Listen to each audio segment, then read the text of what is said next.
ओम नमो भगवते वासुदेवाय।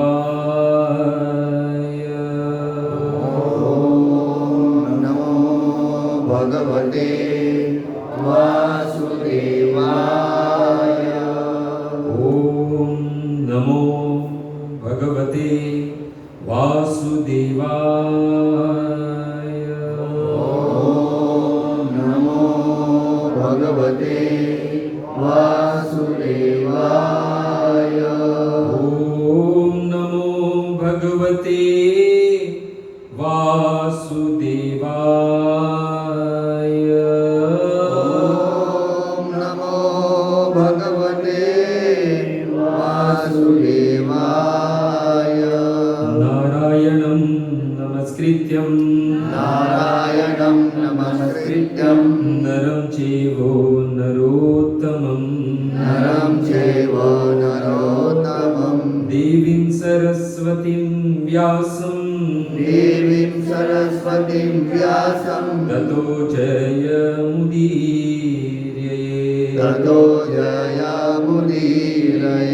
नष्टप्रायेषु अभद्रेषु नष्टप्रायेषु भद्रेषु नित्यं भागवत सेवया नित्यं भागवत सेवया भगवती उत्तम श्लोके भगवतीरुत्तम श्लोके भक्तिर्भवतीर्नेष्टकी। भक्तिर्भवती नेष्टकी। ओम ज्ञानतिमिरानन्दस्य ज्ञानाञ्जनशलाकया चक्षुरुन्मीलितं येन तस्मै श्रीगुरुवे नमः। श्रीचैतन्यमनोभीष्टं स्थापितं येन भूतले स्वयं रूप कदा मह्यं ददाति स्वपदान्तिकं। नमो विष्णुपादाय कृष्णप्रेष्ठाय भूतले श्रीमते भक्तिवेदान्त स्वामिनिति नामिने।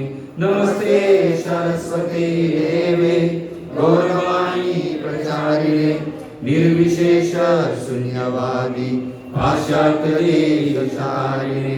हे कृष्ण करुणा सिंधु दीनबंधु जगत्पते गोपेश गोपिकाकांत राधाकांत नमोस्तुते। तप्त कांचन गौरांगी श्रीराधे वृंदावनेश्वरी वृषभानुसुते देवी प्रणमामि हरिप्रिये। वाञ्छाकल्पतरुभ्यश्च कृपा सिन्धुभ्यैव च पतितानां पावनेभ्यो वैष्णवेभ्यो नमो नमः। जय श्री कृष्ण चैतन्य प्रभु नित्यानंद श्री अद्वैत गदाधर शिवासादि गौर भक्तवृंद। हरे कृष्णा कृष्णा कृष्णा कृष्णा हरे हरे हरे राम राम राम हरे हरे। हरे कृष्णा कृष्णा कृष्णा हरे हरे हरे राम राम राम हरे हरे। हरे कृष्णा कृष्णा कृष्णा हरे हरे हरे राम राम राम हरे हरे। मेरे पीछे पीछे श्लोक दोहराना। कृष्णाय वासुदेवाय कृष्णाय वासुदेवाय देवकी नंदनाय च देवकी नंदनाय च नन्दगोपकुमाराय नन्दगोपकुमाराय गोविन्दाय नमो नमः। गोविन्दाय नमो नमः। महेश्वरी क्रियेश्वरी स्वधेश्वरी सुरेश्वरी त्रिवेद भारतीश्वरी रमाण शासनेश्वरी रमेश्वरी क्षमेश्वरी प्रमोदकाननेश्वरी ब्रजेश्वरी ब्रजादिपे श्रीराधिके नमोस्तुते। श्रीराधिके नमोस्तुते। जय जय राधा रमण, जय जय नवल किशोर, जय गोपी चित चोर प्रभु, जय जय माखन चोर, जय जय माखन चोर। श्री कृष्णचंद्र भगवान की जय, श्री रामचंद्र भगवान की जय, जगत गुरु श्रील प्रभुपाद की जय। तो उपस्थित भगवत कथा अनुरागी तथा विविध विविध क्षेत्र से आए हुए सभी भक्तों का प्रति शनिवार जो यहाँ पर सत्संग होता है उसमें आए हुए सभी भक्तों का हार्दिक स्वागत है और आप सभी भक्तों के चरणों में आपके इस दास का प्रणाम। हरे कृष्ण। तो भक्तों, कुंभ, चारों तरफ एक ही बात है, कुंभ कुंभ कुंभ। ऐसा कहा गया है कि इस कुंभ के पर्व में यदि कोई स्नान करे तो इसके सारे पाप जो है वो नष्ट हो जाते हैं। यानी कितने पापी लोग दौड़ रहे हैं, हम भी उसमें शामिल है। ऐसा नहीं है मैं यहाँ बैठा हूं मैं बहुत पुण्यशाली नहीं। हम सब लोग जो है कहीं ना कहीं कोई ना कोई पाप किया, इसकी वजह से तो इस दुखालय जगत में है। तो भक्तों, ये कुंभ ऐसे तो ज्यादातर सबको पता है इसका इतिहास क्या है, संक्षिप्त में हम सुनेंगे। फिर भी उसके पहले ये कुंभ यानी इसमें स्नान की बड़ी महिमा है। आध्यात्मिक क्रिया हो या आध्यात्मिक पर्व हो, इसमें स्नान बहुत महत्वपूर्ण कार्य है। इस भारतवर्ष में देखा जाए तो अनेकों पवित्र नदियां हैं और जो गले में कंडी, हाथ में माला, मुंह पर कृष्ण का नाम और भाल में तिलक लेकर जो घूमता है वो तो सुबह सुबह में घर में भी स्नान करता है ना, तो सारी पवित्र नदियों का आह्वान करता है। गंगे च यमुने चैव गोदावरी सरस्वती नर्मदे सिंधु कावेरी जलस्मिन सन्निधिम कुरु। हम सब पवित्र नदियों का आह्वान करते हैं।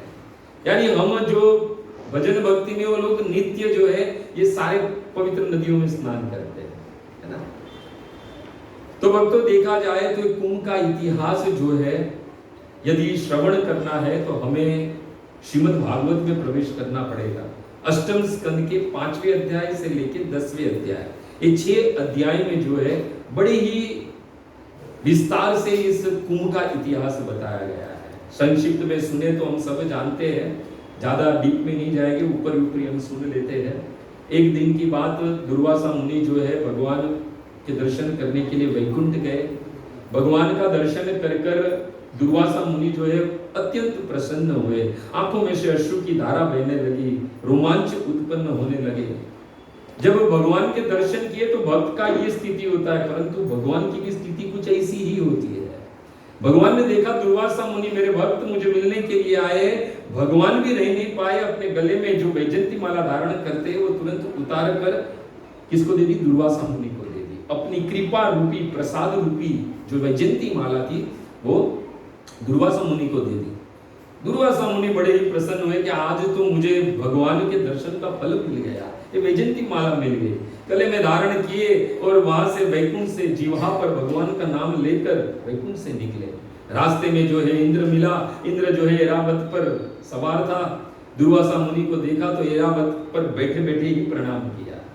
दुर्वासा मुनि समझ गए कि ये पद, मान, धन के अभिमान में है, चलो इस पर कुछ कृपा कर दूं, इसका भी भला हो जाए। क्या किया? जो प्रसाद रूपी, कृपा रूपी जो वैजयंती माला मिली थी वो इंद्र को दे दी। अब इंद्र ने क्या किया? उस माला को साधारण समझकर अपने हाथी ऐरावत को दे दी। हमारी गुजराती में एक कहावत है कि हाथी की बुद्धि जाड़ी हुए। हाथी क्या जाने उस माला की कीमत, उसने अपने पैरों तले कुचल डाला। और ये सारा दृश्य जो है साक्षात क्रोध की मूर्ति अनुसुईया और अत्रि के पुत्र दुर्वासा मुनि देख रहे थे। उनसे सहन नहीं हुआ कि आज इंद्र से दो अपराध हुआ, एक भक्त का और दूसरा भगवान की कृपा रूपी प्रसाद उस वैजयंती माला का। साक्षात क्रोध की मूर्तिमान स्वरूप उस दुर्वासा मुनि ने श्राप दे दिया, हे इंद्र तुम श्रीहीन और शक्तिहीन हो जाओ। जैसे ही दुर्वासा मुनि का श्राप मिला, सारे देवता जो है श्रीहीन और शक्तिहीन हुए। लाभ उठाकर सारे असुरों ने जो है वो स्वर्ग पर आक्रमण किया। अब श्रीहीन शक्ति होने के कारण जो है देवताओं को उस स्वर्ग से भागना पड़ा और सारे ब्रह्मा जी की शरण में गए। ब्रह्मा जी जो है सारे देवताओं को लेकर शिव जी के पास गए। शिव जी को लेकर सारे देवता जो एक क्षीर सागर पहुंचे, पुरुष नाम की स्तुति की। भगवान जो है वाणी के रूप में प्रकट हुए और भगवान ने कहा, देखो यदि तुम्हें पुनः अपना घर चाहिए, स्वर्ग चाहिए, तो क्या करना होगा, तुम्हें बलवान बनना पड़ेगा। और तुम्हें बल कैसे मिलेगा, अमृत का पान कर अमृत प्राप्त करना होगा। देवताओं ने कहा तो कैसे मिलेगा ये अमृत, तो भगवान ने कहा समुद्र मंथन करना पड़ेगा। तो कहा चलो करते हैं। भगवान ने कहा अकेले तुम्हारे बस की बात नहीं है, असुरों को भी साथ में लेना पड़ेगा। देवताओं का मुंह बिगड़ा, असुरों को लेकर करें हम। भगवान ने कहा अहि मुसकवत, इसके डिटेल में नहीं जाना है, कथा है। चूहा और सर्प का जो स्टोरी है, कथा है, वो भगवान ने सुनाई और भगवान ने कहा इस प्रकार तुम्हें जो है ये असुरों की सहायता के साथ ही ये जो अमृत है उसे प्राप्त करना होगा। असुर और देवता जो है बड़े उत्साह से, सबसे बड़ा इस संसार का बिजनेस अमृत की प्राप्ति के लिए शुरू हुआ। मंदार पर्वत को लाया गया जो सोने का था, मथानी के रूप में जो है वासुकी नाग को लाया गया और पूंछ का भाग देवताओं ने और मुंह का भाग जो है असुरों ने पकड़ा और समुद्र मंथन शुरू हुआ। भक्तों, भगवान असुरों में रजोगुण, देवताओं में सतोगुण, वासुकी नाग में तमोगुण के रूप में शक्ति प्रदान की और इस संसार का सबसे बड़ा बिजनेस जो है वो शुरू हुआ अमृत की प्राप्ति।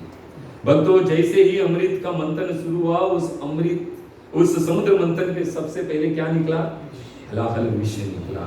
सुखदेव गोस्वामी कहते तत् उग्र वेगम दिशि दिशि ऊपरी हद, वो इतना भयानक था कि तेज गति से ऊपर की ओर, नीचे की ओर सभी दिशा में फैलने लगा और उसके कारण सारे तीनों लोक के जीवों के श्वास जो है वो घुटने लगे। ऐसा वर्णन है भागवत में कि बलि महाराज जो गोल्ड वर्ण के थे, उस मुंह का भाग पकड़ के रखा था, पूरे काले वर्ण के हो गए। तुरंत ही सारे देवता और असुर किनके पास गए, उस मंदार की चोटी पर बैठे हुए कृष्ण के पास गए कि प्रभु रक्षा करो हमारी, ये हलाहल विष जो है वो हमें निगल रहा है। भगवान ने कहा कि मैं तो दूध दही खाने वाला, माखन खाने वाला, ये विष का पान तो आप देवादिदेव महादेव के पास जाइए, वही करेंगे। सारे देवता जो है वो कहाँ गए, शिव जी के पास गए। शिव जी से प्रार्थना की। शिव जी ने अपनी पत्नी पार्वती की अनुमति ली और उस हलाहल विष का पान किया और सारे संसार को इस विपत्ति से मुक्ति दिलाई। और पुनः जो है ये देवता और असुरों ने बड़े उत्साह से जो है फिर से जो है मंथन शुरू किया। हम सब जानते 14 रत्न निकले थे उसमें से, सूरभि गाय, उच्च श्रवा, घोड़ा, ऐरावत हाथी, कौस्तुभ मणि, परिजात पुष्प, अप्सरा, लक्ष्मी, चंद्रमा, पांचजन्य शंख, धनुष, जो सारंग था वो देवी वारुणी, कल्प वृक्ष, इस करते करते 13 वस्तु जो है वो हलाहल विष के साथ निकली। और बाद में जो है अंतिम जो है उदतिष्ठत पुरुष, परम अद्भुत, एक अद्भुत पुरुष जो है उस समुद्र मंथन से प्रकट हुआ। सुखदेव गोस्वामी कहते लंबी भुजा, सुदृढ़ शरीर, शंख जैसी गर्दन, 3 रेखा गर्दन पर सुशोभित हो रही थी, लाल लाल आंखें, रंग सावला, अत्यंत तरुण, नाना प्रकार के आभूषण धारण किए थे, पीला वस्त्र धारण किया हुआ था, वक्षस्थल चौड़ा और सी के समान जो है वो बलवान था। और कहते अमृत आपूर्ण कलशम, उसके हाथ में कलश था जो अमृत से पूर्ण था। भक्तों और भक्तों, सुखदेव गोस्वामी कहते हैं सवे भगवतः साक्षात विष्णु अंश अंश संभव। ये साक्षात भगवान विष्णु के स्वांश थे जो तीनों लोक में धन्वंतरी इति ख्याता, धन्वंतरी के नाम से जो है वो विख्यात हुए। भक्तों, असुरों को समझने में देरी नहीं लगी कि ये जो कलश है उसमें ही अमृत है। तुरंत ही असुर जो है उस अमृत की प्राप्ति के लिए अपना धैर्य खो बैठे और साथ ही साथ आत्म संयम जो है वो खोकर उस अमृत के कलश को लेने के लिए भागे और उस धन्वंतरी भगवान के हाथ से अमृत का कलश लेकर भाग गए। सारे देवता जो है वापिस उदास हो गए, प्रभु क्या किया है आपने, ये तो हमारे लिए था और ये लोग लेकर भागे, हम तो पहले ही कहते थे इन लोग के साथ ये बिजनेस नहीं करना है, पर आप नहीं समझे, देखो लेकर भागे। भगवान ने कहा चिंता मत करो। भगवान ने हम सब जानते हैं मोहिनी का रूप धारण किया और छल से जो है सारा विष जो है देवताओं को पान कराया और देवता जो है उस विष का पान कर कर बलवान हुए और पुनः जो है अपना घर स्वर्ग प्राप्त किया। ये कुंभ का इतिहास, इस अमृत का इतिहास। अब क्या है, देवताओं बलवान कैसे उस अमृत का पान कर कर। अब असुर समझ गए जब तक ये अमृत हम पान नहीं करेंगे तब तक हम भी बलवान नहीं होंगे, और हम बलवान हो जाएंगे तो ये देवताओं को हराकर पुनः जो है स्वर्ग प्राप्ति कर लेंगे। तो हमेशा ये अमृत जो है, अमृत का जो कलश है वो हमेशा सुरक्षित स्थान पर रखा जाता। और बहुत बार जो है ये असुर जो है बार बार जो है देवताओं के साथ में युद्ध करते थे। स्कंद पुराण में चले तो एक बार सारे असुरों ने देवताओं पर आक्रमण किया, किसके लिए, उस अमृत के कलश को प्राप्त करने के लिए, उस कुंभ को प्राप्त करने के लिए। और भक्तों उस वक्त इंद्र का पुत्र जयंत जो है उस कुंभ, उस अमृत कलश को लेकर भागा। उसके रक्षा के लिए, उसकी रक्षा और अमृत कलश रक्षा के लिए जो है 4 देवता नियुक्त किए गए थे। सबसे पहले है सूर्य देवता। सूर्य देवता को क्यों नियुक्त किया गया था कि कुंभ जो है जिसमें अमृत है वो टूटे नहीं, इसलिए उसकी रक्षा के लिए सूर्य देव को रखा गया था। फिर थे उसके साथ चंद्रदेव। चंद्रदेव को क्यों रखा गया था, क्योंकि चंद्रदेव जो है उस अमृत को छलकने न दे और सूखने न दे, इसके लिए चंद्रमा को भी वहां पर उस सेवा में लगाया गया था।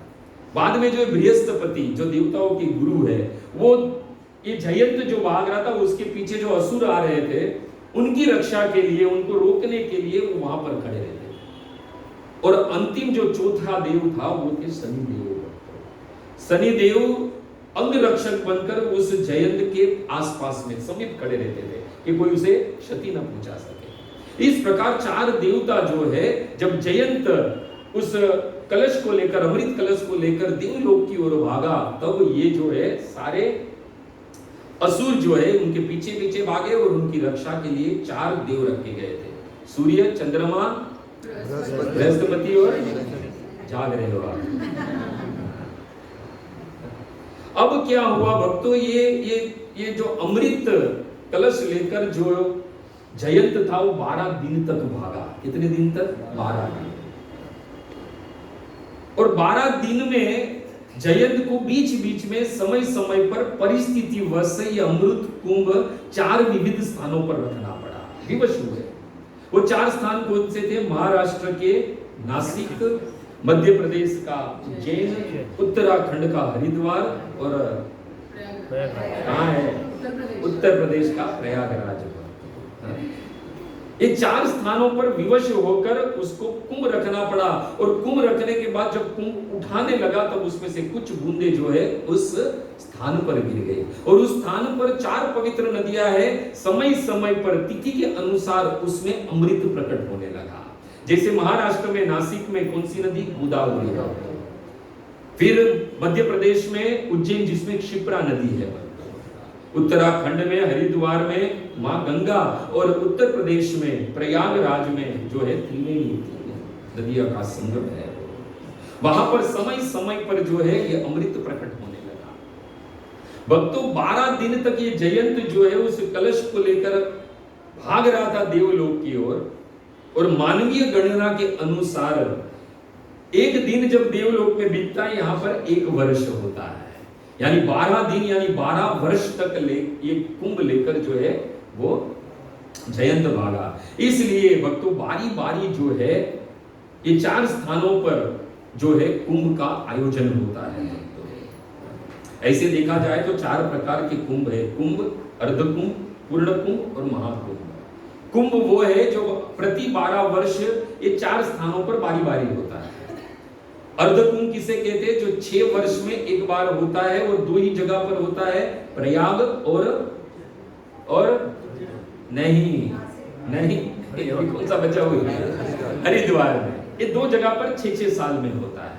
और बाद में जो पूर्ण कुंभ है, जो 12 साल के बाद, जो एक करने के बाद जब प्रयाग में होता है, त्रिवेणी संगम के तट पर, जिसे पूर्ण कुंभ कहा जाता है। और उसका विशेष महत्व यह है कि तिथि और नक्षत्र की दशा तय कर ये तय किया जाता है कि कब ये कुंभ लगेगा प्रयाग में। और महाकुंभ किसे कहते हैं? जब यही पूर्ण कुंभ प्रयाग में 12 बार लगता है, यानी 144 वर्ष बीतते हैं, उसके बाद में जो है ये महाकुंभ होता है, जो भक्तों मकर संक्रांति से शुरू होकर जो है महाशिवरात्रि को विश्राम होता है। और ये 144 वर्ष के बाद जो महाकुंभ है, आज वर्तमान समय में प्रयाग में जो है वो चल रहा है। हमारा और आपका सौभाग्य है कि हम उस काल में जी रहे, जिस काल में 144 वर्ष बीतने के बाद ये महाकुंभ जो है वो आयोजित हुआ है भक्तों। तो भक्तों, ये हुई बात स्कंद पुराण की। अब चले विष्णु पुराण, ब्रह्मांड पुराण, पद्म पुराण, अग्नि पुराण, रामायण, महाभारत, उसमें और एक कथा मिलती है। जब भगवान ने देखा कि ये मैंने ये कलश जो है अमृत का देवताओं को पान किए करवाया, अब उसको सुरक्षित रखने के लिए भगवान ने गरुड़ जी से कहा कि आप इसे देवलोक लेकर जाओ। और गरुड़ जब इस अमृत कुंभ को लेकर जा रहे थे, तब उसके पीछे जो है ये असुर पड़ गए। और उस वक्त इस कुंभ को लेकर 12 दिन तक गरुड़ जी घूमे और 12 स्थानों पे ये कुंभ रखा गया था। कितने स्थानों पर? 12 स्थानों। उसमें से 4 स्थान इस पृथ्वी पे है और 8 स्थान देवलोक में है। और भक्तों, यही प्रयाग में अमावस्या के दिन जो है गरुड़ जी प्रवेश किए थे भक्तों। तो मुनि अमावस गई ना अभी, जो भगदड़ मची थी, वही मुनि अमावस यानी अमावस के दिन ही गरुड़ जी जो है प्रयाग में ये कुंभ लेकर प्रवेश किए थे। तो इस प्रकार जो है अमृत जो है 4 स्थानों पर जो है रखा गया है भक्तों। और अब जो है ये चल रहा है प्रयाग में। अब यहां बैठे उसमें से एक ही जो है भाग्यशाली पुण्यशाली है जो जाके आया है। बाकी हम जा पाएंगे नहीं जा पाएंगे पता नहीं, टिकट तो बहुत लोग ने निकाल के रखी है। परंतु फिर भी ऐसा कहा गया है, जो भक्त है उसके पास 2 नेत्र है, यानी 2 नहीं 4 नेत्र है। एक ये तो नेत्र है ही, और दूसरे कर्ण के नेत्र है। कर्ण के माध्यम से भी आइए हम प्रयाग में प्रवेश करें। और आज जो है इसी कांदिवली में बैठे बैठे हम जो है प्रयाग घूम कर आ रहे हैं। तो भक्तों, प्रयाग जो है वो साधारण नहीं है, सारे तीर्थों का राजा है। समुद्र मंथन में हलाहल विष निकला, ब्रह्म पुराण भक्तों। उस विष प्रदूषण के निवारण के लिए ब्रह्मा जी ने यज्ञ करने का निश्चय किया। उस वक्त जो भूमि चुनी गई वो 3 नदियों से घिरी थी, सरस्वती, गंगा जी और यमुना जी। उसी 3 नदियों से घिरे हुए स्थान पर ब्रह्मा जी ने उस विष के प्रदूषण से बचने के लिए जिस स्थान पर यज्ञ किया था, वही स्थान आज प्रयाग के नाम से विख्यात है भक्तों। इस पृथ्वी पर 5 वेदियां है, उनमें से मध्य वेदी जो है ये प्रयाग है। सबसे पहली वेदी जो है वो कुरुक्षेत्र है, दूसरी गया, मध्य में प्रयाग और बाद में विरज और अंत में पुष्कर भक्तों। ब्रह्म पुराण में चले तो ब्रह्मा जी के वचन है, प्रयागस्य प्रवेशेषु पापम निश्चन्ति तत्क्षणः। ब्रह्मा जी कहते हैं जो लोग प्रयाग में प्रवेश करे तत्क्षण, उसी क्षण उसके सारे पाप है वो नष्ट हो जाते हैं। इनके हो गए, हमारे बाकी है। तो वर्तमान में जो है कुंभ चल रहा है वो प्रयाग में चल रहा है। और प्रयाग में तो इसे बहुत कुछ देखने जैसा है, परंतु प्रयाग तीर्थ में भी 7 तीर्थ है। कितने तीर्थ है? 7 तीर्थ जो देखने जैसे है, जिसको देखने के बाद ही हम कह सकते हैं कि हमने प्रयाग पूर्ण रूप से देख लिया।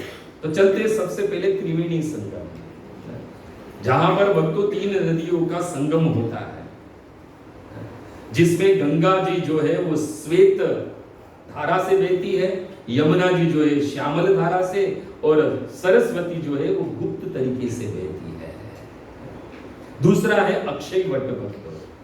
अक्षय वट वो है, आज तो हमारी आर्मी के अंडर में एक बहुत बड़ा किला है, वहां पर ये अक्षय वट है अंडर, पर आप जाए तो दर्शन करने को मिलते हैं वहां पर। और भक्तों ये अक्षय वट जो है उसकी महिमा जो है अनेकों पुराणों में गाई गई है। आप सब लोगों ने ज्यादातर देखा होगा हमारे कृष्ण को एक पत्ते पर लेटे हुए मुंह में अपने ही पैर का अंगूठा चूसते हुए क्या गाते हैं हम लोग? करार विंदे न पदार विंदम मुखार विंदे विनिवेशयन्तम् वटस्य पत्रस्य पुटे शयानं बालं मुकुन्दं मनसा स्मरामि। श्री कृष्ण गोविंद हरे मुरारे, हे नाथ नारायण वासुदेव। भक्तों प्रलय के समय जो है एक वट वृक्ष के पत्ते पर हमारे बाल मुकुंद जो है विश्राम करते हैं। कमल के समान कोमल पैरों के अंगूठे को कमल के समान हस्त के द्वारा पकड़कर कमल के समान कमल रूपी मुख में जो है भगवान उस अंगूठी को चूसते हैं। भक्तों वो जो पत्ता है और कोई नहीं, यही अक्षय वट का पत्ता है वो, जिसपे भगवान शयन करते हैं भक्तों। और यही अक्षय वट जो है उसके नीचे जो आश्रय में जो है भगवान जो है वो लेटे रहते प्रलय के समय भक्तों। और क्या कहूं भक्तों, यही अक्षय वट पर अमृत कलश मौनी अमावस के दिन गरुड़ जी ने रखा था, और उठाते समय उसमें से कुछ बूंद जो है इस अक्षय वट पर यानी इस वट पर गिरी, जिसके कारण ये वट जो है वो अक्षय हो गया, जिसका कभी भी क्षय नहीं हो सकता है। इतना ही नहीं, यही अक्षय वट यही है, रामायण में चले तो इसी वट के नीचे जो है याज्ञवल्क्य ऋषि ने जो है भरद्वाज ऋषि को राम कथा सुनाई थी। यही वो अक्षय वट है। और ऐसा कहा जाता है कि आज भी याज्ञवल्क्य ऋषि और भरद्वाज ऋषि के नित्य सत्संग स्थली है ये अक्षय वट। आज भी जो है याज्ञवल्क्य ऋषि और भरद्वाज ऋषि वहां पर बैठकर प्रतिदिन जो है राम कथा करते हैं। आप कहोगे हमें तो दिखता नहीं है। भक्तों प्रमाण है, हमारे गोस्वामी तुलसीदास जी जब प्रयाग में गए थे तब उन्होंने एक बार देखा कि सुंदर वट वृक्ष था, उसमें लंबी दाढ़ी वाला कोई आदमी बैठा था और कथा हो रही थी राम, और एक ही आदमी बैठा था सामने और कोई नहीं था। सुबह सुबह का समय था और तुलसीदास जी तो सोचा राम कथा हो रही, बैठ गए। कब शाम हो गई पता नहीं चला, और बाद में कथा विश्राम हुई, घर पर गए, सोचा 9 दिन की राम कथा होती है, पहला दिन हुआ है, कल जाऊंगा। और जब दूसरे दिन गए तो पता चला ना वहां पर कोई दाढ़ी वाला है ना कोई एक सुनने वाला। सब पता चला तो किसी ने कहा यहाँ ऐसा कुछ होता ही नहीं है। और बाद में स्वयं जो है याज्ञवल्क्य ऋषि जो है गोस्वामी तुलसीदास जी के स्वप्न में आए और कहा कि आपने जिनका दर्शन किया वो याज्ञवल्क्य और भरद्वाज ऋषि है। यानी कहने का तात्पर्य यह है, आज भी उस अक्षय वट के नीचे जो है सत्संग होता है भक्तों, और करने वाले कोई साधारण नहीं, साक्षात याज्ञवल्क्य ऋषि और भरद्वाज ऋषि है भक्तों। तो भक्तों ये त्रिवेणी संगम और एक अक्षय वट, पहला कौन सा? त्रिवेणी, दूसरा अक्षय वट। अच्छा ये त्रिवेणी संगम क्या है? तो रामायण में रामचरितमानस में गोस्वामी तुलसीदास जी कहते हैं कि ये त्रिवेणी संगम जो है वो प्रयाग रूपी राजा का सिंहासन है, जिस पर प्रयाग आरूढ़ होता है, बैठता है। और उसका जो छत्र जो है, राजा बैठता है सिंहासन पे, पीछे छत्र रहता है। ये छत्र और कोई नहीं, ये अक्षय वट है। इतना ही नहीं, जब राजा बैठता है तो 2 जन चवर डालते रहते हैं। तो गोस्वामी तुलसीदास जी कहते हैं वो 2 चवर जो है, एक श्वेत वर्ण का है और एक जो है श्यामल वर्ण का है। और वो चवर कौन है? तो कहते हैं श्वेत रूपी गंगा जो बहती है, जिसकी लहरें है, और दूसरा श्यामल रूपी यमुना जी की लहर है। इस प्रकार ये अक्षय वट जो है वो भी देखने जैसा है, तीर्थ के समान है। तीसरा है वेणी माधव। क्या है? वेणी माधव। ऐसे तो देखा जाए तो प्रयाग में 12 माधव है। कितने? 12 माधव। एक वट माधव, अक्षय माधव, मूल माधव, वेणी माधव। बाद में है शंख माधव, चक्र माधव, गदा माधव, पद्म माधव, अनंत माधव, बिंदु माधव, मनोहर माधव और 80 माधव। ये 12 माधव जो है प्रयाग में वास करते हैं, परंतु ये 12 में से श्रेष्ठ है वेणी माधव। ये वेणी माधव कहाँ है? दारगंज नाम का मोहल्ला है, वहां पर ये वेणी माधव जो है वो विराजमान है। और ये वेणी माधव का विग्रह जो है साक्षात ब्रह्मा जी के द्वारा स्थापित किया गया है। जब ब्रह्मा जी ने इस सृष्टि की रचना की, उसके पश्चात जो है 10 अश्वमेध यज्ञ जो है इस प्रयाग की रक्षा के हेतु किए थे भक्तों, और उसी वक्त इस वेणु माधव की स्थापना की गई थी भक्तों। वेणी का मतलब क्या? वेणी का यहाँ पर मतलब है त्रिवेणी, और त्रिवेणी का और एक अर्थ है मां लक्ष्मी भक्तों। उस वेणी माधव मंदिर में जो विग्रह है वो चतुर्भुज रूप में नारायण है, जो लक्ष्मी जी के साथ में विद्यमान है। यानी वेणी लक्ष्मी जी और माधव साक्षात चतुर्भुज भगवान नारायण है भक्तों। उसी के बाजू में जो है एक नाग वासुकी का मंदिर है। तो कितने हुए? त्रिवेणी संगम, फिर अक्षयवट और तीसरा वेणी माधव। अब चौथा है नाग वासुकी मंदिर। ये बराबर जो है वेणी माधव के मंदिर के बाजू में ही नाग वासुकी का मंदिर है।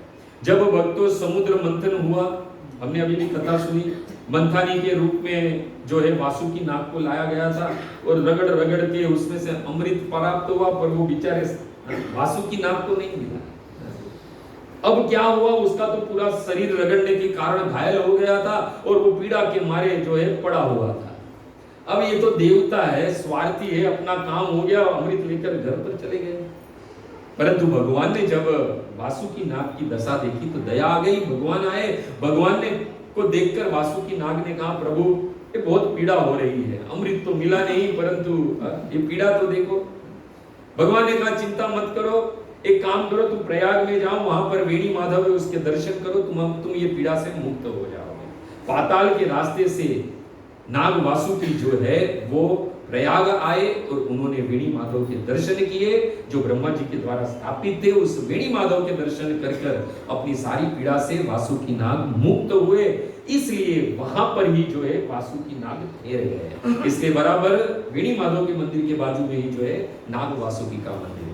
अच्छा, उसमें शेष नाग भी जो है वो भी विद्यमान है, क्योंकि जब कौरव और पांडवों के बीच में युद्ध हुआ था तो उस वक्त हम सब जानते हैं शेष के साक्षात अवतार बलराम जी जो है तीर्थाटन पर निकले थे, और तीर्थाटन करते करते यही वेणी माधव के दर्शन करने आए थे और वहां पर रुके थे। इसके लिए वहां पर जो है शेष का भी मंदिर है भक्तों। और ये वेणी माधव का जो मंदिर है और ये नाग वासुकी का मंदिर है, यहाँ पर चैतन्य महाप्रभु भी आए थे और उद्दंड कीर्तन किया था भक्तों। अब है त्रिवेणी संगम, अक्षयवट, नाग वासुकी और पांचवा है सोमेश्वर महादेव। अब ये सोमेश्वर महादेव जो है वो अरेल गांव में, वहां पर गंगा के सामने पार जो है अरेल गांव है। और अरेल गांव प्रख्यात इसके लिए है क्योंकि सूरदास जी के गुरु और पुष्टि मार्ग के आचार्य श्रीपाद वल्लभाचार्य वहां पर रहते थे।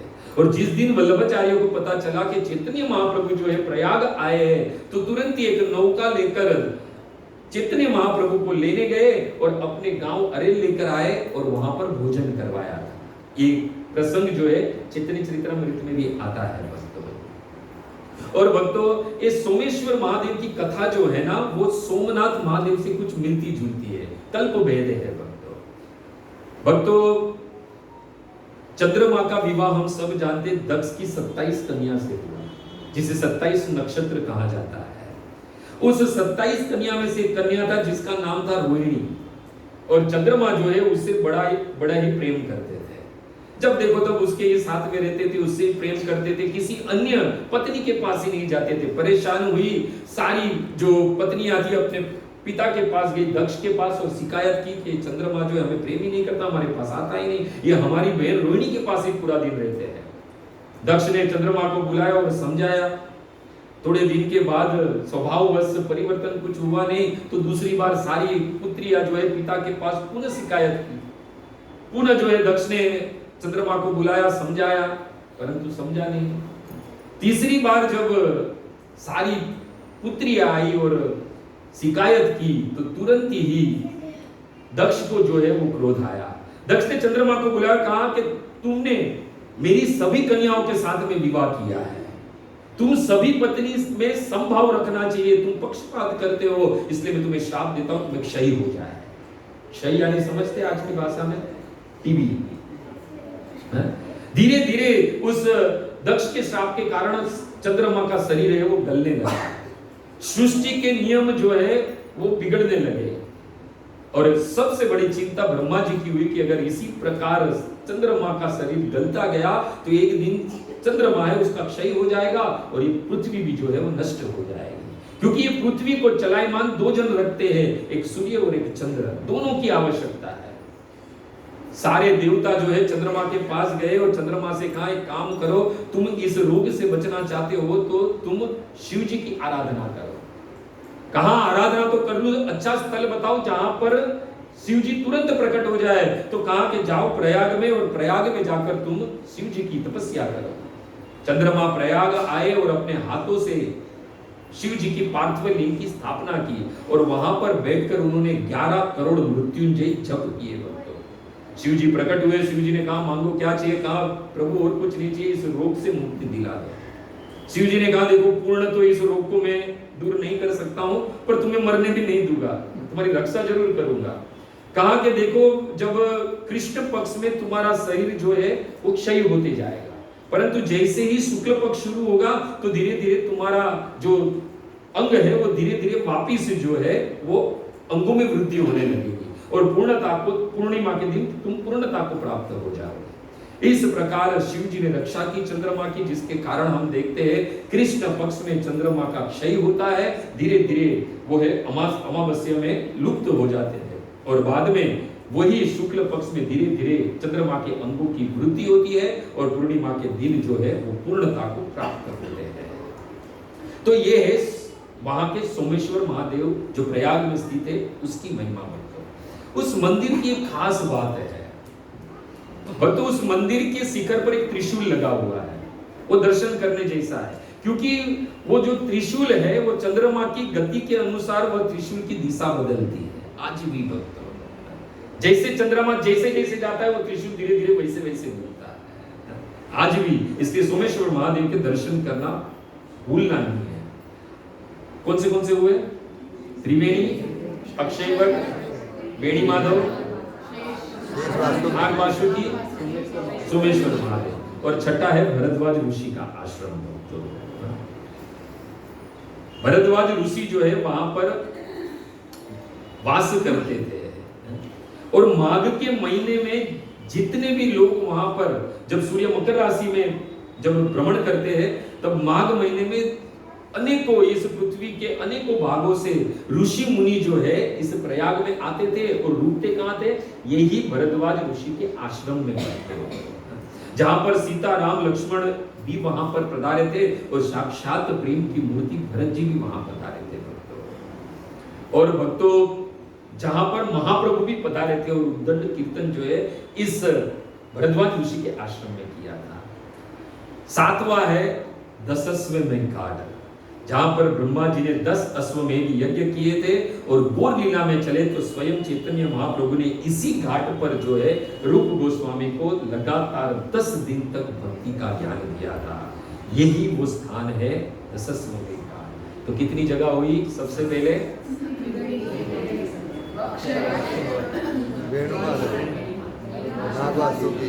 सोमेश्वर,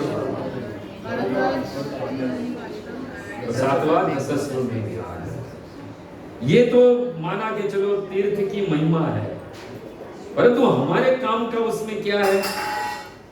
आज भाल में तिलक, गले में कंठी, मुख पर कृष्ण का नाम, हाथ में जोड़ी लेकर घूमते रहते हैं, इसका श्रेय किसको जाता है बताइए? एक और एक मात्र श्रील प्रभुपाद। और भक्तों, यही हमारे श्रील प्रभुपाद की दीक्षा स्थली और कोई नहीं, ये प्रयाग ही है भक्तों, जहां पर 1932 में भक्तों श्री रूप गौड़ीय मठ में भक्ति सिद्धांत सरस्वती ठाकुर ने श्रील प्रभुपाद को दीक्षा दी थी भक्तों, यही प्रयाग में। और इतना ही नहीं, इस प्रयाग में अपने परिवार के साथ श्रील प्रभुपाद 13-14 वर्ष रहे, और वहां पर एक उनकी फार्मेसी की दुकान थी। पता है उसका नाम क्या था? यस, प्रयाग फार्मेसी उसका नाम था। तो भक्तों, ये हमारे लिए इसके लिए भी ज्यादा महत्वपूर्ण है कि वहां पर श्रील प्रभुपाद ने अपने जीवन काल के 13 वर्ष निकाले, 14 वर्ष निकाले। इतना ही नहीं, जब कुंभ लगता था तो प्रभुपाद ने अपने जीवन काल में 2 बार कुंभ में गए थे अपने शिष्यों के साथ और स्नान किया था, एक 1971 और दूसरा 1977 में। और भक्तों, वहां पर इस्कॉन का मंदिर भी आज वर्तमान समय में है, जिसकी स्थापना 2003 में हुई थी भक्तों। वहां पर एक काशी नगर बलुआ घाट है, जो त्रिवेणी संगम से कम 2 किलोमीटर दूर है। यमुना जी के तट पर जो है ये इस्कॉन का मंदिर स्थित है, और वहां पर जिस विग्रह की सेवा पूजा होती है उसका नाम है श्री श्री राधा वेणी माधव भक्तों। तो ये भी देखने जैसा है। तो भक्तों, ये है तीर्थराज। अब चलते हैं कौन से भाव में इसमें प्रवेश करना है, सबसे बड़ी बात है कौन से भाव में। कुंभ चल रहा है, अनेकों भक्त जगत के कोने कोने से जो है प्रयागराज में अमृत स्नान के लिए प्रवेश कर रहे हैं। ये तीर्थराज है, सभी तीर्थों का राजा है भक्तों। इसमें प्रवेश करते समय हमारी मनोदशा, मनोवृत्ति, मनोभाव कैसे होने चाहिए। जब हम त्रिवेणी संगम में स्नान करें, उस अक्षय वट के दर्शन करें, उस वेणी माधव के दर्शन करें, नाग वासुकी के दर्शन करें, सोमेश्वर महादेव के दर्शन करें, उस भरद्वाज ऋषि के आश्रम के करें, दशाश्वमेध घाट के दर्शन करें, तब हमारी मनोस्थिति क्या होनी चाहिए। क्या रील बनाए? 99.99 लोग इसके लिए ही जाते हैं। अरे जिस स्थान पर जा रहे हैं उस स्थान की पहला महिमा सुनो, महिमा सुनने के बाद उस स्थान का महत्व समझ में आए। वो कोई मनोरंजन का स्थान नहीं है जो आप अपनी रील बनाओ और बाद में व्हाट्सएप यूट्यूब पर डालो कि देखो मैं प्रयाग में हूं, ये रहा वेणी माधव, ये रहा अक्षय वट, ये रहा त्रिवेणी संगम में डुबकी लगा रहा हूं, और बाद में क्या करते हैं वो व्हाट्सएप, इंस्टाग्राम, यूट्यूब पर अपलोड करते हैं। भक्तों, जब भी प्रयाग जैसे धाम या तीर्थ में जाए तो भक्तों जो हृदय में होगा वही प्रकट होगा। यदि हृदय में जगत को लेकर चलोगे तो वहां जगत की बात ही होगी, ये बात समझ लो। परंतु यदि हृदय में यदि जगत के नाथ को धारण करके ऐसे पवित्र स्थान में जाओ भक्तों, तो फिर कहना ही क्या है। जब भी घर से निकले ऐसे महान तीर्थ के दर्शन करने जाए तब कैसे जाना चाहिए, कैसी मनोस्थिति होनी चाहिए, कैसे मनोभाव होने चाहिए, कैसी मनोवृत्ति होनी चाहिए। तो शिव जी कहते हैं, प्रभसी नगर कीजे सब काजा, हृदय राखी कौशलपुर राजा।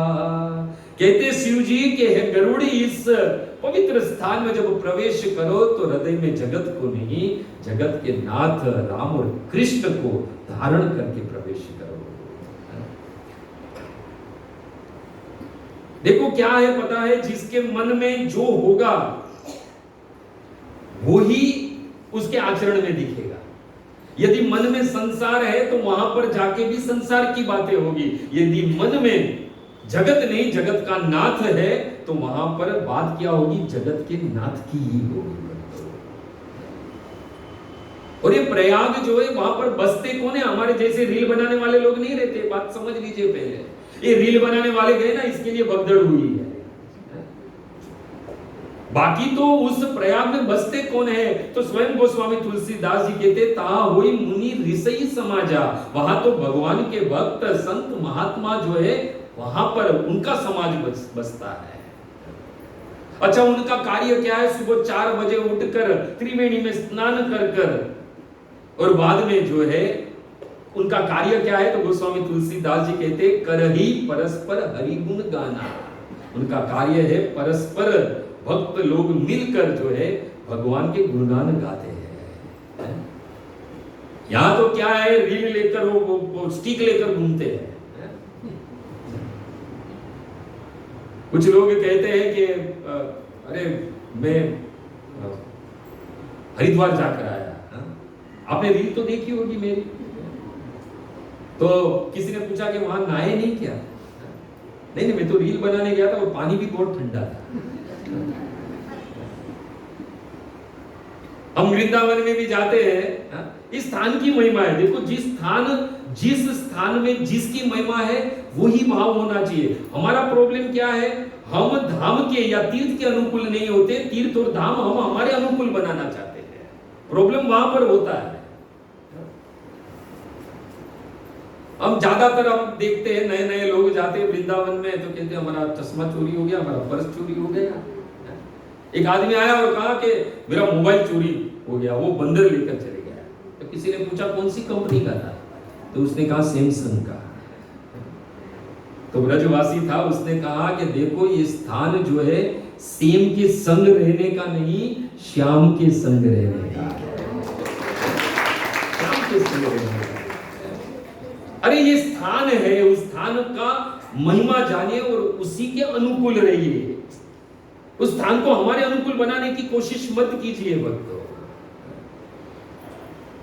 वहां पर कार्य क्या है? एक तो ऋषि भक्त मुनियों का समाज बसता है वहां पर, और साथ ही उन लोग का कार्य है रात दिन भगवान की ही कथा करना। और भगवान स्वयं भगवद गीता में कहते जब मेरे भक्त एक दूसरे से मिलते हैं तो क्या करते हैं? मत चित्त मदगत प्राणा बोधयंत परस्पर कथयंती च माम नित्यम रमन्ति च तुष्यन्ति च। ये प्रयाग में भक्त एक दूसरे से मिलते हैं, भगवान की हरि कथा करते हैं और आनंद और सुख की अनुभूति करते हैं। ये स्थान जो है भक्ति का प्रदर्शन करने का नहीं है। जानते हैं आप बड़े भक्त हैं भाई, गले में 3-3, 4-4 राउंड की माला पहनकर घूमते हैं। ऐसे तो माला देखते नहीं है, कहीं पड़ी रहती है, पर जब मंदिर में जाते तो गले में लटका कर घूमता है। बाद में कभी घर में जाकर पूछो तो पता ही नहीं रहेगा कहां घूम रही है माला भाई। भक्ति प्रदर्शन का कार्य नहीं है। यदि प्रदर्शन का कार्य जिस दिन बन जाएगा अहंकार पुष्ट होगा आपका। बात समझ लेना। अरे हमारे आचार्यों ने तो माला भी जो है हमें वस्त्र के अंदर छिप कर करने का आदेश दिया है। भक्ति जो है वो गोपनीय रखनी चाहिए। जाओ, पवित्र स्थान है, जाकर आ जाओ, किसी को पता ना चले, क्योंकि भक्ति प्रदर्शन जब हो जाएगी तो अभिमान पुष्ट होगा। पता है कि आपको टिकट नहीं मिली, मेरे को मिल गई, मैं जाकर आया। वो अमृत स्नान था ना, वो भी कर आया मैं। किसको बताने के लिए गया था? अरे वो स्थान जो है जगत की वाहवाह लेने का स्थान नहीं, जगत के नाथ की वाहवाह करने का स्थान है। ये समझ कर जाना चाहिए भक्तों। वहां पर ये प्रयाग की महिमा भी इतनी इसकी वजह से है कि वहां पर भगवान के भक्तों का वास है। ये प्रयाग की महिमा इससे नहीं बढ़ी, जिस स्थान पर भगवान के भक्त खड़े हो जाते हैं, भागवत में युधिष्ठिर महाराज कहते हैं तीर्थम कुर्वन्ति तीर्थानि। अरे जिस स्थान पर भगवान का भक्त खड़ा हो जाए वहां पर तीर्थ जो है वो स्थान तीर्थ बन जाता है। स्वांत स्थेन गदावृत, क्योंकि उसके हृदय में भगवान का वास है। वहां पर हम दर्शन करने जाना है, दर्शन कराने नहीं जाना है। ये बात समझो, अंतर है दोनों में। अरे वहां पर भक्तों का वास है, उस भक्तों के दर्शन करने जाओ। और भगवान के भक्तों के दर्शन ही इस संसार में सबसे दुर्लभ वस्तु है। ये बात समझ लेना। हम तो वृंदावन में जाते हैं तो वहां पर भी पिज्जा पास्ता ढूंढते हैं, चाइनीज ढूंढते हैं, पर मुझे गुरु महाराज हमारे कहते हैं पिज्जा पास्ता नरक का रास्ता।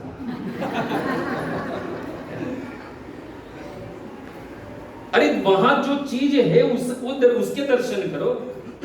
इस प्रयाग में जाने का सबसे बड़ा दर्शन है भक्तों का।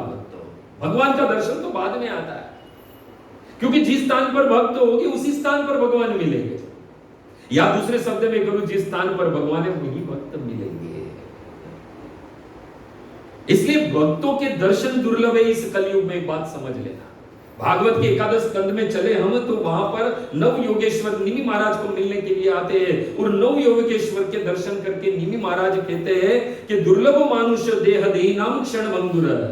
इस संसार में सबसे दुर्लभ है मनुष्य शरीर मिलना, परंतु ये मनुष्य शरीर भी कैसा है? क्षण भंगुर जीवन की कलिका कल्परात की ना की। सुबह का सूर्य हम देखे कि नहीं देखे हमें पता नहीं है। इसलिए निमि महाराज कहते हैं माना इस संसार में सबसे दुर्लभ वस्तु मनुष्य शरीर है, परंतु वो क्षण भंगुर है। परंतु यदि कोई मुझे पूछे संसार में सबसे दुर्लभ वस्तु कौन सी है, तो कहते हैं तत्रापि दुर्लभ मन्ये वैकुंठ प्रिय दर्शन, भगवान के भक्तों के दर्शन होना। क्योंकि यही भगवान के भक्त जो है मोक्ष द्वार अपावृतम, मोक्ष के द्वार तक लेकर जा सकते हैं। श्री प्रभुपाद ने कहा ना, कुछ मत करो, 4 नियम का पालन करो, मैं तुम्हें गारंटी देता हूं कि मृत्यु के बाद जो है मैं तुम्हें तुम्हारा हाथ पकड़कर कृष्ण के धाम लेकर जाऊंगा। ये प्रभुपाद जी के वचन है। और प्रभुपाद जी को है ना एक सीक्रेट डोर भी मालूम है जहां से हमें निकलना है, उसकी चाबी श्री प्रभुपाद के पास है। तो कहने का तात्पर्य यह है कि भगवान का धाम, भगवान कौन है, ये एक और एक मात्र भगवान के भक्ति हमें बता सकते हैं।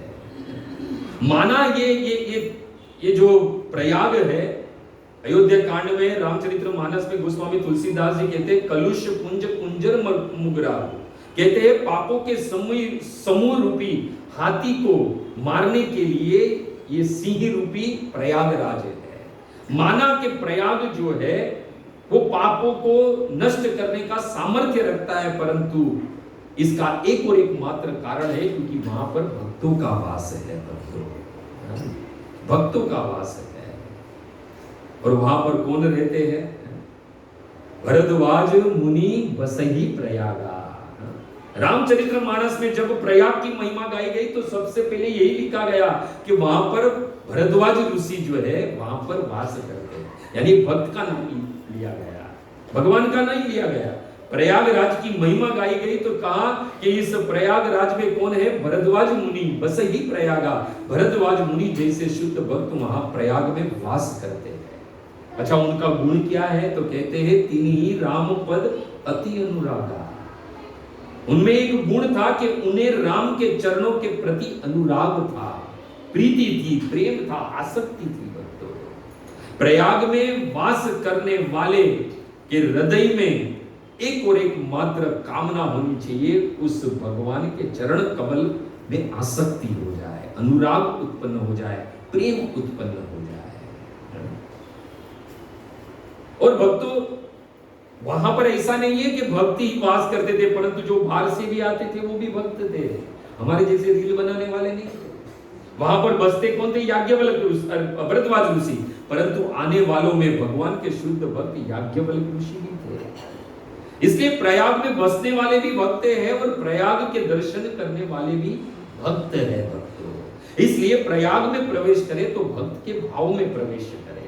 ये साधारण स्थान नहीं है भक्तों, ये साधारण स्थान नहीं है। वहां पर तो ये दोनों महान ऋषियों की चर्चा हुई है, वो सत्संग स्थली है भक्तों, जहां पर भगवान की कथा गाई गई है। इसलिए प्रयागराज में प्रवेश करते समय हमारी मनोवृत्ति, मनोदशा कैसी होनी चाहिए? भगवत भक्तमयी होनी चाहिए।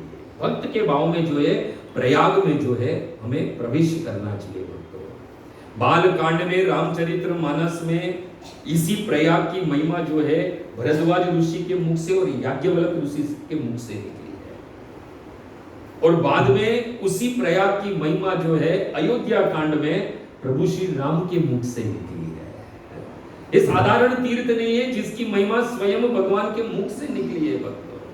वहां पर ऐसे देखा जाए तो दो गंगा बहती है। एक गंगा जो भगवान के चरण कमल से निकली है, जो श्वेत तरंगों के साथ जो है उस प्रयाग में बहती है, जो सारे मनुष्य के पापों को नष्ट करती है। और एक दूसरी गंगा भी बहती है, वो है भगवान की कथा रूपी गंगा भक्तों, जो पाप नहीं करने की जो वृत्ति है वो पैदा करवाती है। एक गंगा जो है पापों को नष्ट करती है, और दूसरी गंगा जो भगवत कथा रूपी गंगा है वो पाप करने की वृत्ति को नष्ट करती है। ये दोनों गंगा जो है उस प्रयाग में बहती है, इसलिए दोनों में डुबकी लगानी चाहिए। वहां पर जाकर जो है गंगा में डुबकी लगाओ, मां गंगा में, साथ ही साथ जो है वहां पर कथा रूपी गंगा में भी डुबकी लगाओ। और आपको क्या कहूं, हमारे जैसे लोग ही वहां पर जाकर त्रिवेणी संगम में मां गंगा में स्नान करते करते उस गंगा को नीली कर डाला है। वो प्रयाग भी जो है हमारे जैसे पापी मनुष्य का पाप धारण कर कर वो प्रयाग भी जो है वो पापों का भार नहीं उठा पा रहा है। इसलिए ये प्रयाग जो है ये कुंभ के बाद कहां जाता है पता है आपको? किसी को? ज्ञान गुदड़ी में जाता है, हमारे वृंदावन में आता है यही प्रयाग। और उस ज्ञान गुदड़ी में, उस ब्रज की रज में लोटपोट होता है और अश्व के रूप में आता है, काले अश्व के रूप में, और बाद में उस ब्रज रज को अपने सिर पर लगाने के बाद पुनः जो है श्वेत अश्व बन जाता है। यानी कुंभ के बाद जो है ये प्रयाग स्वयं तीर्थों का राजा जो है वो कहां जाते हैं? वो वृंदावन जाते हैं। मुक्ति कहे गोपाल से मेरी मुक्ति कब होए, ब्रज रज मस्तक लगे मुक्ति मुक्त हो जाए। ऐसी ब्रज रज को प्राप्त करने के लिए प्रयाग भी जो है वृंदावन जाते हैं। और स्वयं भगवान के मुख से जो है इस प्रयाग की महिमा निकली है। तीर्थ राज देखी प्रभु जाए, जब तीर्थ राज इस प्रयाग को देखा तो भगवान राम बड़े प्रसन्न हुए। हम सब जानते हैं ये तीर्थों का राजा है। अब तीर्थों का राजा है तो इसका मंत्री भी होगा, है ना? राजा का मंत्री तो होता ही है। तो इस प्रयाग रूपी राजा का मंत्री क्या है पता है? तो गोस्वामी तुलसीदास जी कहते हैं सचिव सत्य। ये सत्य ही जो है इस प्रयाग का मंत्री है।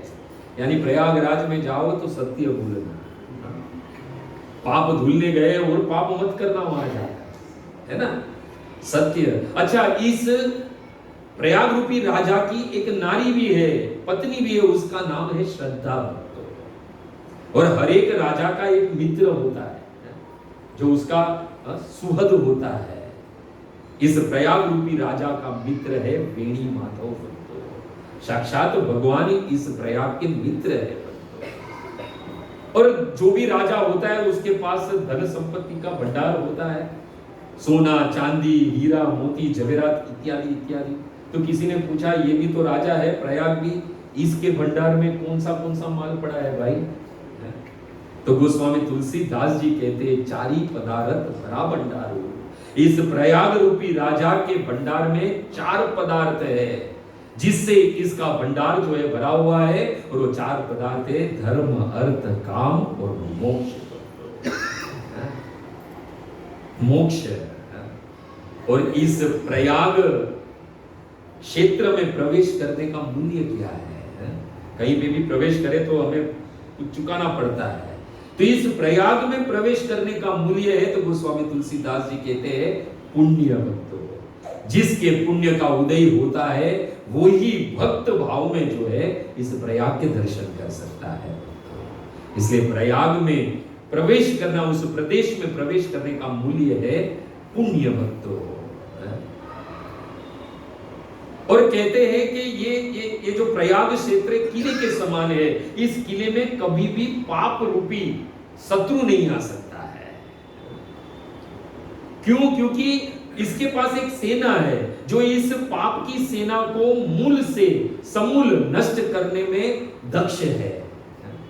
और वो सेना कौन सी है? हर एक राजा की सेना भी होती है। तो ये प्रयाग राज है, जो राजा है उसकी सेना है इस भूमंडल के सभी तीर्थ।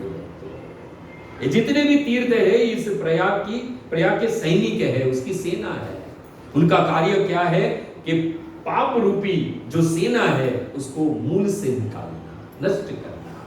इसलिए इस प्रयाग में जब भक्त भाव में प्रवेश करे तो अवश्य हमारे पाप जो है वो मूल से नष्ट हो जाते हैं, उसमें रत्ती भर का भी संशय नहीं है भक्तों।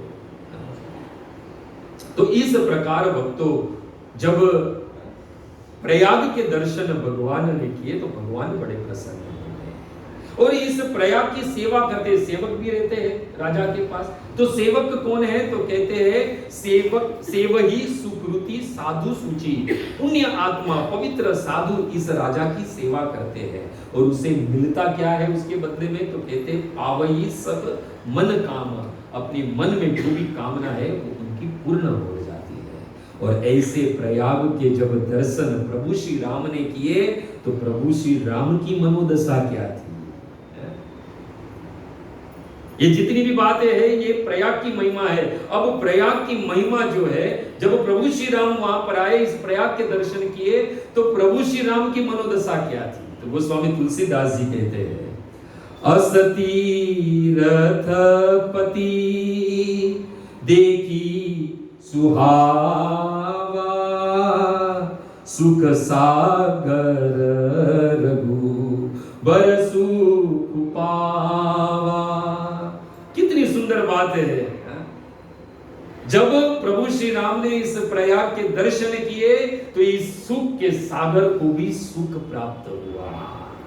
जिसके जन्म पर वशिष्ठ मुनि कहते हैं दशरथ, हे महाराज दशरथ, ये आपका पुत्र जो है कोई साधारण नहीं है।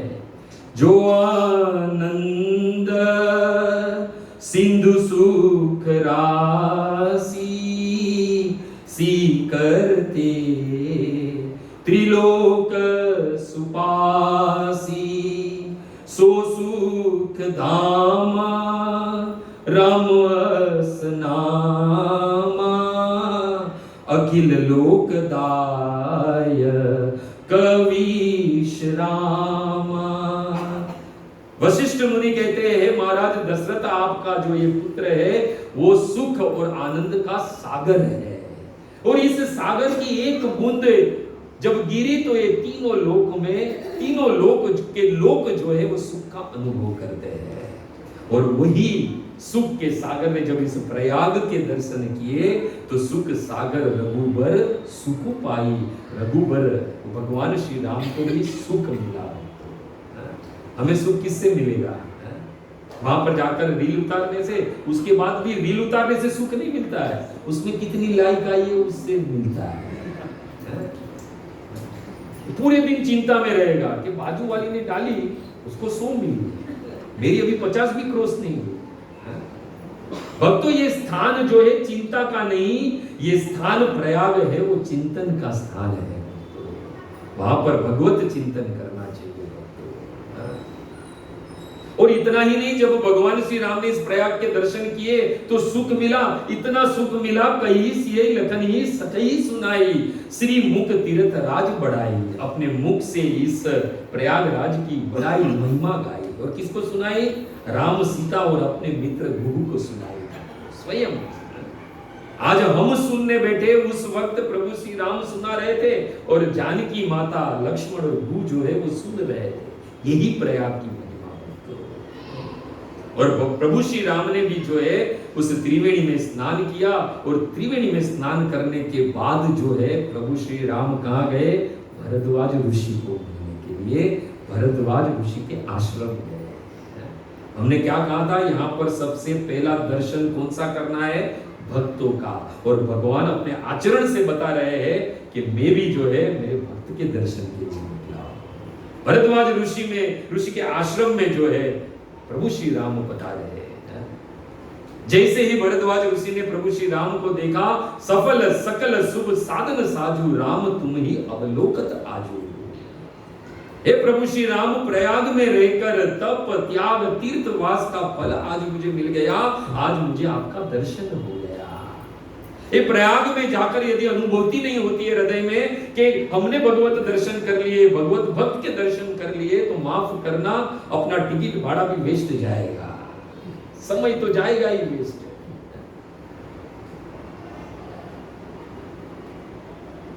भक्तों, जब प्रभु श्री राम वहां पर आए तो भक्त भरद्वाज ऋषि जो है बड़े प्रसन्न हो गए। प्रभु श्री राम ने तुरंत ही उनको दर्शन दिया, उनके पास वही भरद्वाज आश्रम में बैठे। पवित्र भूमि है जहां भगवान की चरण रज पड़ी हुई है, भगवान के चरण कमल पड़े हुए हैं। और बाद में जो है प्रभु श्री राम चित्रकूट की ओर निकले और कुछ दिन बीते और वहां पर कौन आया? वहां पर साक्षात प्रेम की मूर्ति भरत जी आए। गोस्वामी तुलसीदास जी कहते भरत जी प्रयाग में कौन से समय में आए? तो कहते भरत तीसरे पहर कह किन प्रवेशु प्रयाग। भरत जी जो है इस प्रयाग में तीसरे पहर में आए थे। और कैसे आए थे? तो कहते कहत राम सिय उमगी उमगी अनुराग। मुख पर भगवान का नाम लेते हुए, कीर्तन करते हुए साक्षात प्रेम की मूर्ति भरत जो है वो प्रयाग में प्रवेश किए। आइए हम भी जब प्रयाग में प्रवेश करें तो हमारे मुख पर भी भगवान का नाम होना चाहिए। श्री राम जय राम जय जय राम।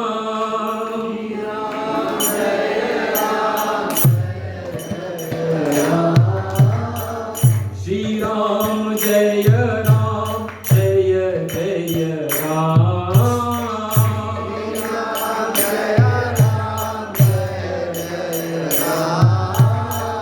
श्री राम जय राम जय जय राम।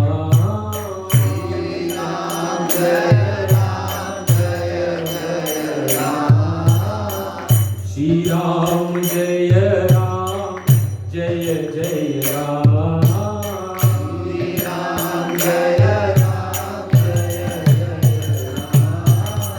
रघुपति राघव राजा राम। रघुपति राघव राजा राम। रघुपति राघव राजा राम।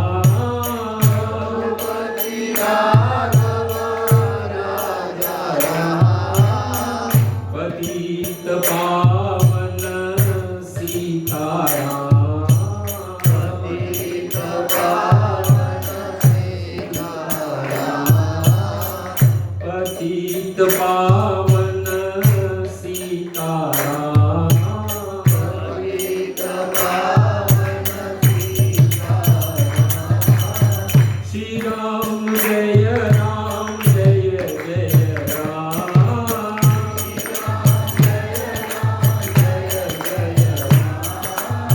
श्री राम जय राम जय जय राम।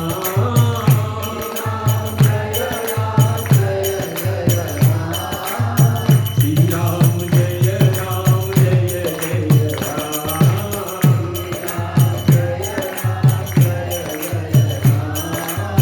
श्री राम जय राम जय जय राम। जितने महाप्रभु भी पधारे तो ऊपर कृष्ण का नाम था।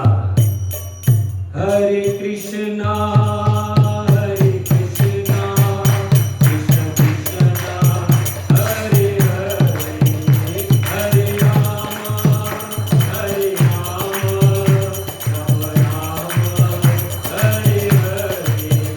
हरे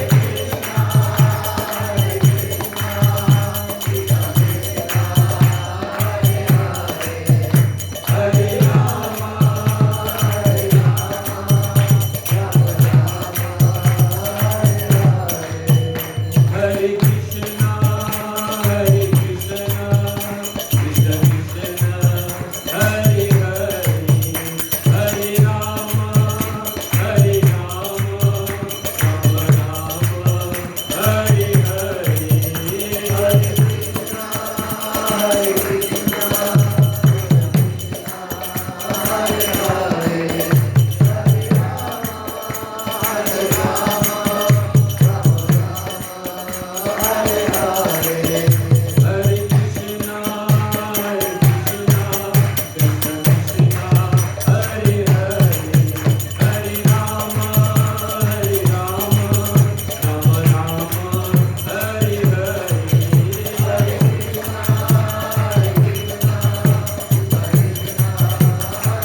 भरत जी ने प्रवेश किया। कैसे प्रवेश किया? तो कहते कहत राम सिय उमगी उमगी अनुराग। जितना नाम भगवान का जिह्वा पर आ रहा था उतना ही जो है आनंद उमंग बढ़ रहा था और अनुराग बढ़ रहा था। तो इसी भाव में कीर्तन करते करते भगवान का नाम जिह्वा पर लेते हुए प्रयाग में प्रवेश करना चाहिए। ये कौन बता रहे हैं हमें? भरत जी बता रहे हैं भक्तों। एक भक्त साक्षात प्रेम की मूर्ति हमें बता रहे हैं भक्तों। हनुमान जी कहते हैं शनिवार का दिन है, हनुमान जी और हमारे तो दास्य भक्ति के आचार्य भी है। हनुमान जी कहते हैं कि 84 लाख की योनियों में अनेकों बार भटकने के बाद जो है सौभाग्य मिलता है इस जीवा पर राम और कृष्ण का नाम लाना। और इस प्रयाग में प्रवेश कर ये अभ्यास करे तो फिर ये अभ्यास नित्य हो जाए। तो भक्तों इस प्रकार जो है सभी विधि के साथ जो है त्रिवेणी में भरत जी ने स्नान किया और प्रयाग के सामने हाथ जोड़े। अब भरत जी बता रहे हैं प्रयाग में जाके मांगना क्या है। अब मुद्दे की बात है। प्रयाग में हाथ जोड़कर उस त्रिवेणी संगम में स्नान करने के बाद प्रेम की मूर्ति भरत जी जो है वहां पर खड़े रहकर हाथ जोड़कर कहते हैं जैसे ही स्नान किया और प्रयाग के दर्शन किए तो भरत जी का शरीर जो है पुलकित हो उठा, रोमांच कंपाश्रु तरंग भाजो। और हाथ जोड़कर कहा कि हे प्रयाग सकल काम पद तीर्थ राव। हे तीर्थों के राजा, ये तीर्थराज प्रयाग आप सभी कामनाओं को पूर्ण करने में समर्थ है। इतना ही नहीं सफल करी जग जाचक वाणी, मांगने वाले की वाणी को भी आप सत्य करने वाले हो। इसलिए आज मांगो भीख त्यागी निज धर्म। आज ये दशरथ नंदन अपना निज धर्म क्षत्रिय धर्म त्याग कर भीख मांग रहा है। किससे मांग रहा है? प्रयाग से। क्षत्रिय कभी भीख नहीं मांगते, सर कट जाए, परंतु आज दशरथ नंदन भरत जी साक्षात प्रेम की मूर्ति प्रयाग से हाथ जोड़कर मांग रहे कि एक वरदान मांग रहा हूं, भीख मांग रहा हूं आपसे। और क्या मांग रहे हैं? ये शिक्षा दे रहे हैं। अर्थन धर्म न काम रुचि, अर्थन धर्म न काम रुचि, गति चहुन निर्वाण, जन्म जन्म रति राम पद, यह वरदान नुआन, यह वरदान नुआन। देखो जानते हैं भरत जी कि ये प्रयाग के राजा के भंडार में 4 पदार्थ होते हैं। कौन से? धर्म अर्थ काम और मोक्ष। वो ये चारों को पहले ना बोल दिया मुझे नहीं चाहिए। न अर्थ न धर्म न काम न रुचि गति न चहुन निर्वाण। माना आपके भंडार में ये 4 पदार्थ है पर मुझे ये नहीं चाहिए।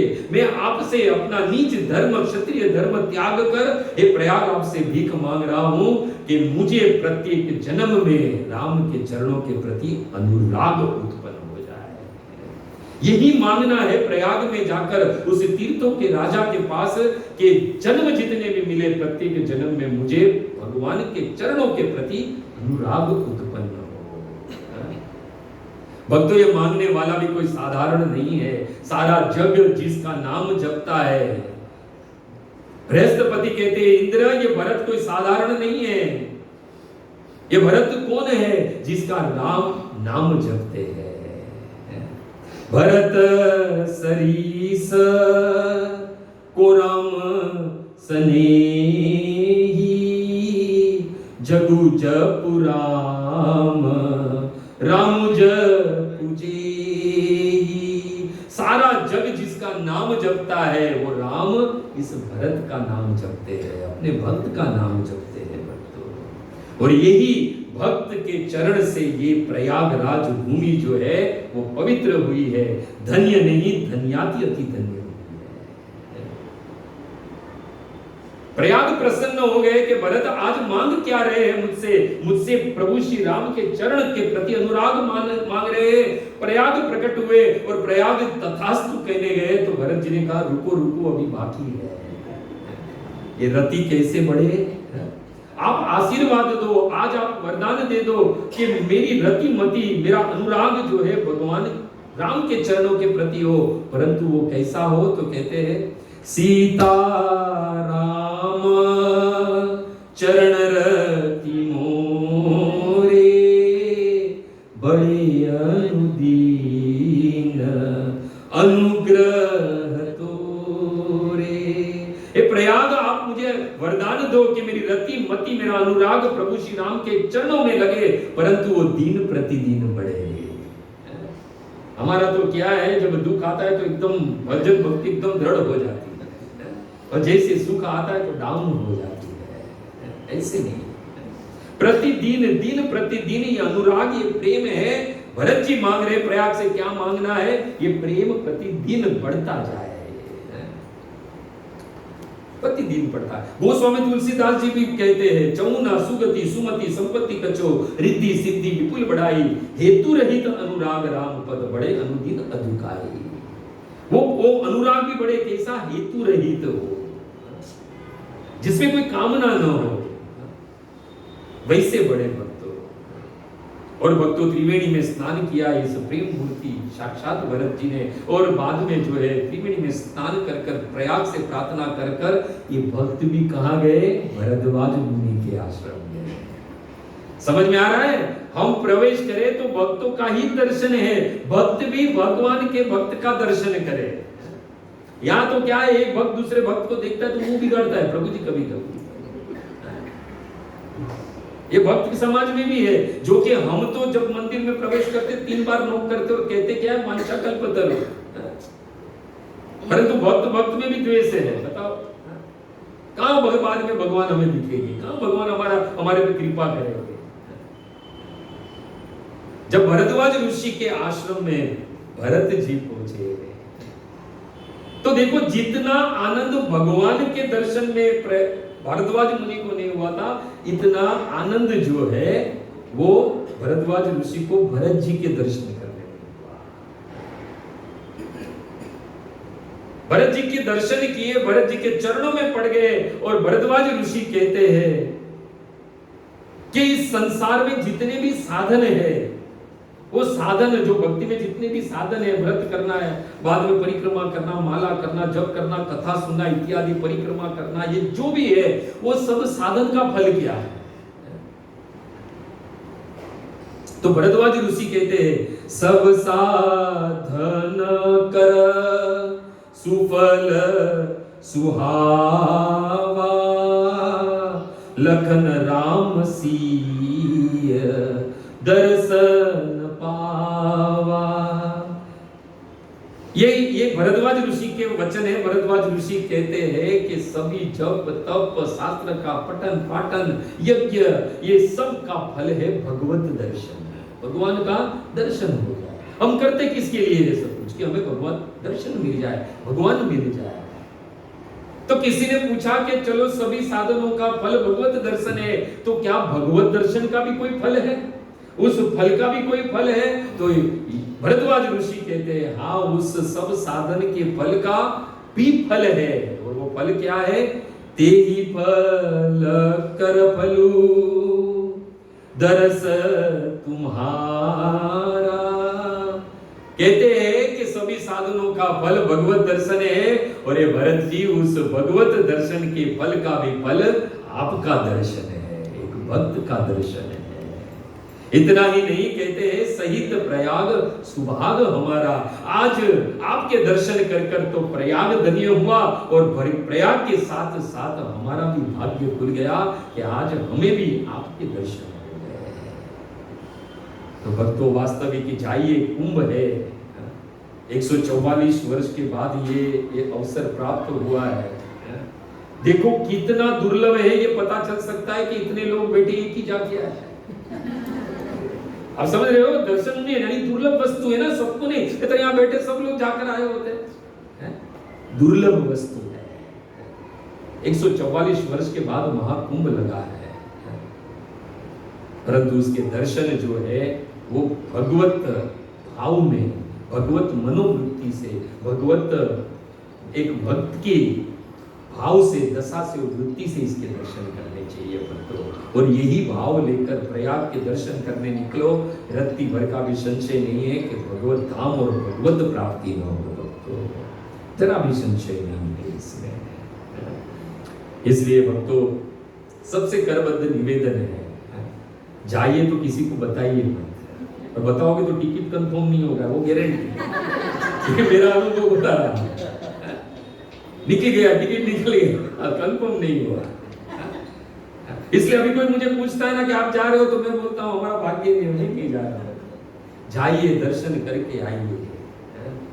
देखो प्रयाग में साक्षात भगवान और भगवान के भक्त बसते हैं, और भगवान को पता है कौन आया है कौन नहीं आया है। मंदिर में जाकर घंट बजाने की जरूरत नहीं है, उसे पता है कौन आया है और कौन से भाव से आया है। ये यथामाम प्रपद्यन्ते तांस्थेव भजाम्यहम, उसी भाव से आपको जो है दर्शन देंगे, जिस भाव से जाओगे। ये प्रयाग है, साक्षात भगवान बसते हैं। यदि तुम वहां पर धन मांगोगे तो अवश्य मिलेगा, लक्ष्मी मांगोगे अवश्य मिलेगा, और लक्ष्मीपति मांगोगे तो भी मिलेंगे। चॉइस हमारे हाथ में है, क्या मांगना है क्या नहीं मांगना है। तो उस भाव से जो इस प्रयाग में प्रवेश करिए और कुंभ में स्नान कीजिए, और घर पर जो है वो जल लेकर आइए, और हमारे जैसे पापियों की भी कभी कभी छिड़क डालिए, ताकि हम भी जो है पापों से मुक्त हो जाए। खूब खूब धन्यवाद, काफी समय ले लिया इसके लिए क्षमा। खूब खूब धन्यवाद आप सभी भक्त जो है यहाँ पर आए, और हमने जो है प्रयाग के साथ साथ उनकी महिमा का भी हमने जो है गुणगान किया, और साथ ही साथ किस मनोभाव, किस मनोवृत्ति, किस मनोदशा में प्रयाग में प्रवेश करें उसका भी हमने श्रवण किया। तो कथा के दौरान यदि कोई उचित स्थान पर उचित शब्द का प्रयोग न हुआ हो तो आपका सेवक, आपका दास, आपका पुत्र समझकर क्षमा कर देना। हरे कृष्ण हरे कृष्ण हरे कृष्ण कृष्ण कृष्ण हरे हरे, हरे राम राम राम हरे। और एक बात है, वहां पर जाइए तो स्नान कैसे करना है, एक नियम है वहां पर, जिस स्थान पर रहते हो वहां से नहाकर स्नान करने जाना, ये बात समझ लेना। ऐसा नियम आए है तो जाए और सीधा डुबकी लगा लेना सुबह सुबह में उठकर, नहीं, वो तन का मेल धोने का जल नहीं है, वो मन का मेल धोने का जल है। इसलिए जिस स्थान में रुके उस स्थान पर जो है नहा धोकर फिर जो है गंगा में त्रिवेणी संगम में जो है वो आप प्रवेश कीजिए। साथ ही साथ वहां पर एक स्नान है, मुसल स्नान करना। मुसल का मतलब समझते हो? मुसल मतलब हमने देखा हुआ गांव में जो है जिस पर मिर्ची वगैरह सब कूटते हैं, जिसे मुसल कहते हैं। हम पहले आकाशवाणी में सुनते थे कि फलानी फलानी जगह पर मूसलाधार बारिश हुई। वो मुसल शब्द यानी वो जो मुसल होता है ना, जिस पर वो उखल पे जो, हाँ उखल जो जिसे कहते हैं, वही वो है। तो उसका स्नान करना है, मतलब कि वहां गए गंगा जी में, पहले जाने के समय प्रणाम कीजिए, मनोकामना जो क्या मांगना है वो भी हमने आज श्रवण कर लिया है। इसके लिए ये याद रखना है, यहाँ से बाहर लेने जाने के बाद समझ में आता है प्रसाद का ही स्मरण होता है, परंतु इसका भी स्मरण रहे साथ ही साथ में।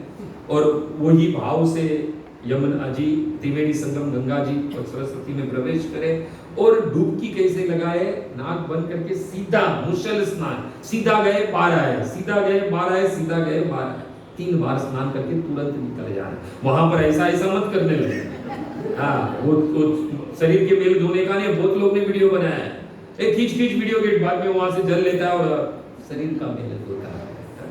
ये ऐसे ही वहां पर भगदड़ नहीं मची है, क्योंकि वहां पर जो लोग गए हैं उन लोग का भाव जो है ये जगत की वाहवाह लेने के लिए, इसलिए वहां पर ये सब कुछ होता है। हम जाए चुपचाप जाओ, चुपचाप दर्शन स्नान कर आ जाओ। फिर कोई भक्त मिले तो कहो कि जाकर आया, जाने से पहले कहोगे तो 200% टिकट कंफर्म नहीं मिलेगा। ये बात है।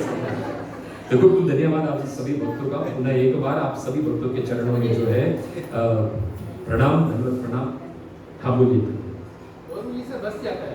हाँ देखो दूसरी बात है, जाना भी है तो भक्तों के साथ में जाना, और खास करके जो यात्रा निकालते ना उसमें तो हाथ जोड़ता मत जाना, क्योंकि इसमें भी कहीं ना कहीं लेकर जाने वाले का कोई भाव अलग है, पैसा कमाना है।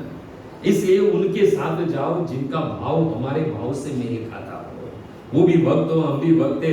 रास्ते में जाए, बहुत लंबी लंबी लाइन लगी है, रास्ते में टाइम कहाँ, भगवान की कथा होते होते हम लोग जाए, भगवान का नाम लेते लेते जाए, और जहाँ पर कीर्तन होता है ना तो समझ में आ जाता है ये प्रभुपाद की सेना पहुंच गई है, तो उस भाव में जाइएगा।